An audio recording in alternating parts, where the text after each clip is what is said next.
接下来要上场的这位朋友是老朋友了，是大家的老朋友，也是西单的老朋友。身高1.58米，但八字很硬。加油加油加油加油加油加油加油加油加油！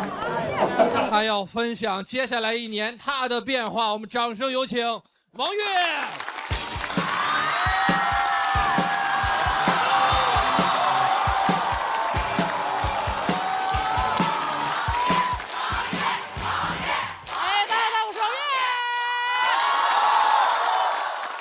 欢迎大家！哎，瘦了点没？瘦了点没？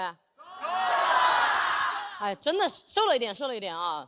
关注我的朋友应该知道，我前段时间呢去做了个小手术，割了半个甲状腺，人呢也瘦了差不多20-30斤的样子了啊！也不是说这半个甲状腺有20-30斤的意思啊。其实我自己感觉这个病还好，因为我从确诊到康复一共就2个月左右的时间，身上也没有因为这个病很痛啊什么的，但是。这个事情啊，他传到我家族群里面已经乱套了，你知道吧？就那个营销号，他给我乱剪到我家族群里面已经说我得了前列腺癌了。我现在农村里面那些老家的亲戚口口相传说我得了直男癌，但其实一开始我自己都不知道那个甲状腺长在哪里，我就问医生，我说甲状腺长在哪里啊？他说在你脖子里面。我说我脖子长在哪里啊？他说在你第2个下巴后面啊。我真的以前就是从来不会注意到甲状腺的问题嘛。我想检查出来呢，是因为我想减肥，因为去年这2年比赛比得还可以哈，有点混进娱乐圈了，你知道吗？当了个小明星嘛，现在哎呀，我就发现这个娱乐圈里面好多明星他们都打减肥针。我觉得我是个小明星，我可以小打一下。那我一去检查，医生就说你这个打不了，你甲状腺有问题。我当时急得把他拉到旁边，我说什么问题不问题的，你不要给我这个那个的哈，我诚心要打的。我多加点钱可以打吧？那个医生说你真打不了，你这个是甲状腺癌。我说癌。我当时直接在那个病房里面开始唱巴比龙，你知道吗？医生说你不要紧张，这就是一个情绪病，好多人都要得的。你做个手术，一刀割了就没了，你回去排队嘛，大半年左右应该就有床位了。我说大半年，我要是死了怎么办呢？他说目前根据这个医学应该是死不了哈，你要是死了的话，那医学应该有重大发现。其实我做手术最担心的是伤到我的声带，因为我们的那个喉返神经就贴着甲状腺长的，稍微做手术不注意就可能滑到。做手术当天我半裸着被推进那个手术室，其实我还是蛮紧张的，一直躺在那个床上抖。那个医生一看我很紧张，他就很想安抚我，他就开始围着我看。他说哎，王悦的嘛，哎呀你是讲脱口秀那个王悦的嘛，妈呀你好好笑啊。我看了你好多 cut， 你放心，我今天绝对好好的给你 cut。我当时躺在那儿想，我说幸好老子好笑。你说要是换个不好笑的演员，那不是跟节目一样就快剪喽。手术做完你们也听得出来哈，我现在声带其实没有被影响到，全身上下没有什么别的变化，最多就是多了一条刀疤而已。但是医生很专业，他直接把那个刀疤他开在我颈纹上，藏在我第2个下巴后面。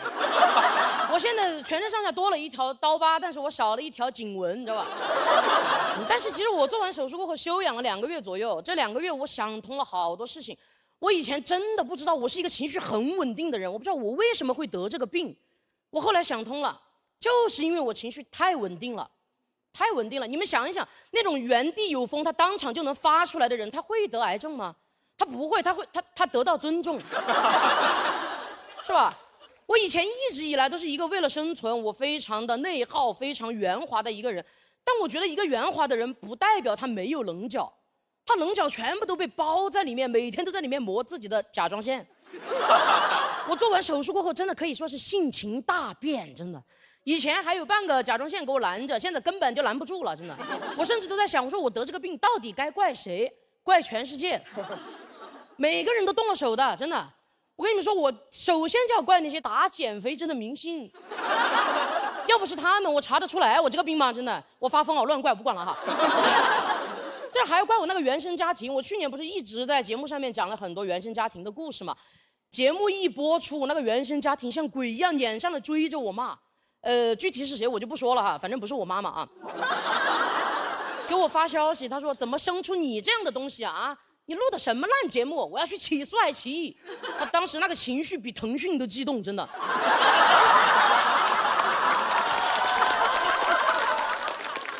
我那天一落地，我心情很复杂，我还要把眼泪擦干了，补个全妆，嬉皮笑脸的。我着急去见周星驰，你知道吧？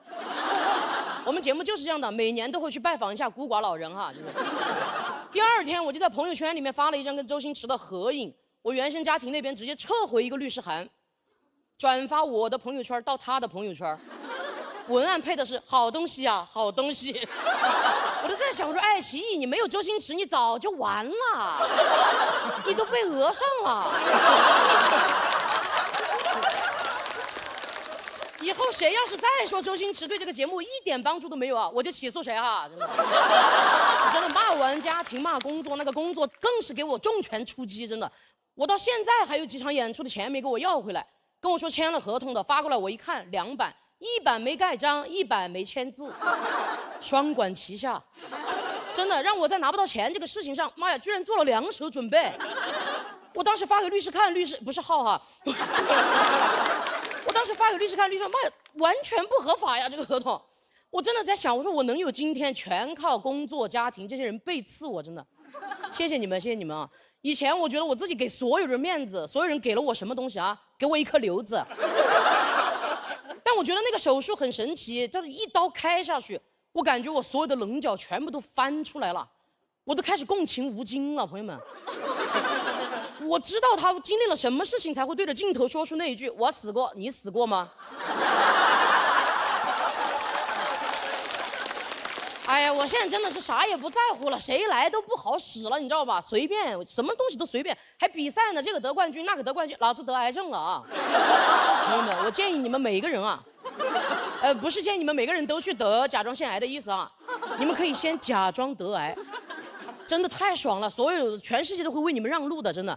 我楼上有个邻居，天天大清早装修，直接在那个物业群里面艾特他，我说我得癌症了。我本来想着就是亲戚找我借钱，我直接给他回，我说不好意思啊，我得癌症了。我想着早点做手术，跟那个护士商量，我说能不能快点给我安排床位，我得癌症了。他说这一走廊都得癌症了啊。我去剪头发，那个托尼非要让我办卡，我说我得癌症了，他呜的一声把老子头发给老子推了。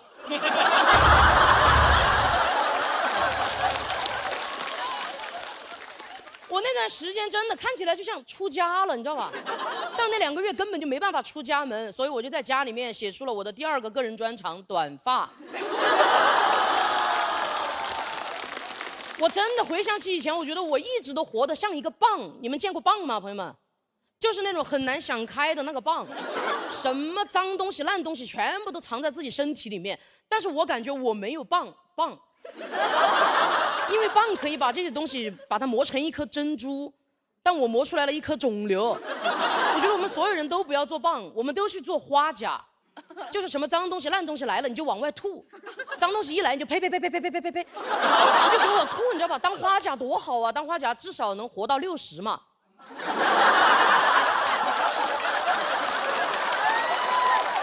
花甲之年啊，真的。我今年真的也刚刚过了30岁的生日，我觉得我们大家都还有大把的时间要生活，真的。从今以后，我就当那种一粒沙子我都容不下的花甲。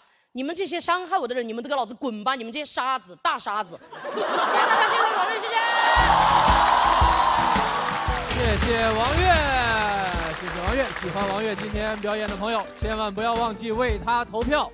3、2、1，请锁票。谢谢王月，谢谢庞博。哎呀，救命的！我就觉得你今年的变化其实比去年到前年还要大，因为变美了吗？你这么，变美了。你想听实话还是高情商呢？高情商，高情商。高情商就是变美了。哎呀，实话也是，行了吧？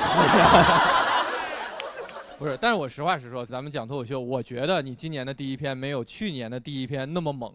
对。但我觉得你比去年放松很多，跟你的表达的内核很像。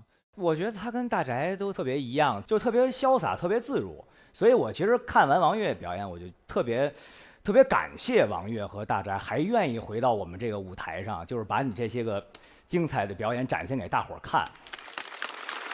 我电影首映的时候，王悦来看了。哦，是吗？对，然后其他的人都是那个看完电影之后就分享的东西，就是关于电影啊什么的。王悦直接即兴来了一段脱口秀，非常精彩，然后把在座所有的人都给弄笑了，太厉害了。就您这个电影这么值得吐槽吗？他不是在，我是夸赞，他是夸的，夸的同时还好笑，是不是更难？那确实是。对啊，就所以我当时很谢谢你。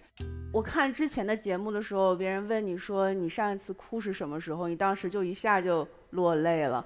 我就发现你其实不是一个天生乐观的人。吓死我了，屡试不爽以为。其实我一直以来都是那种要照顾所有人的情绪的人，但是今年确实做完手术过后，我突然觉得这个世界没那么重要了，就是对你老是给大家那个印象，然后你自己装着装着，你自己也信了。对吧？对，我觉得我以前可能也是那样的人，但是你现在就是学会，我觉得你现在是真的不内耗了，是不是？不内耗，对。好，就身体健康比什么都重要，比什么天生乐观都重要。肯定的，对。希望你们也是啊，真的，把你们的棱角都给我翻出来啊，真的。